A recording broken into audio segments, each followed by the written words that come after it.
नमस्ते और स्वागत है आज का सबसे महत्वपूर्ण राष्ट्रीय सुरक्षा खबर में। हाल ही में प्रतिष्ठित लोवी इंस्टीट्यूट द्वारा जारी एशिया पावर डिफेंस इंडेक्स 2025 ने एक ऐसा तथ्य सामने रखा है जो हर भारतीय को गर्व से भर देगा। इस रिपोर्ट के अनुसार भारत अब आधिकारिक तौर पर दुनिया का तीसरा सबसे बड़ा रक्षा शक्ति यानी डिफेंस पावर बन गया है। यह उपलब्धि देश की बढ़ती सैन्य क्षमता, रणनीतिक कुशलता और रक्षा आत्मनिर्भर की दिशा में किए जा रहे अथक प्रयासों का सीधा परिणाम है। इंडेक्स ने स्पष्ट किया है कि रक्षा और सैन्य शक्ति सुरक्षा के मामले में अब भारत केवल संयुक्त राज्य अमेरिका और चीन से पीछे है।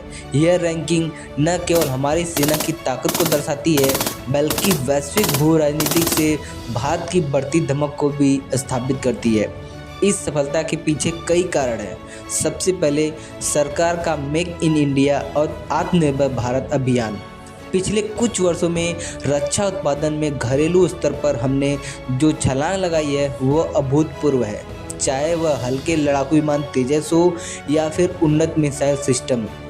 इसके अलावा भारत ने अपने रक्षा बजट को लगातार मजबूत किया है, जिससे हमारी सेनाओं का आधुनिकीकरण और उसमें नवीनतम हथियारों का अधिग्रहण संभव हो पाया है। भारतीय सेना, नौसेना और वायुसेना की आक्रामक और रक्षात्मक दोनों क्षमताओं में महत्वपूर्ण वृद्धि हुई है। यह रैंकिंग इसलिए भी महत्वपूर्ण है क्योंकि यह एशिया प्रांत में सुरक्षा और स्थिरता के लिए भारत की भूमिका को अपरिहार्य बनाती है।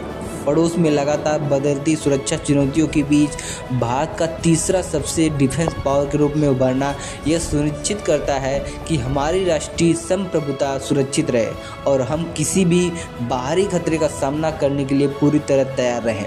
संक्षेप में, यह रिपोर्ट एक आंकड़ा नहीं है दोस्तों, बल्कि यह न्यू इंडिया की बढ़ती ताकत, उसके सामरिक संकल्प और एक विश्व शक्ति बनने की उसकी यात्रा का परिणाम है।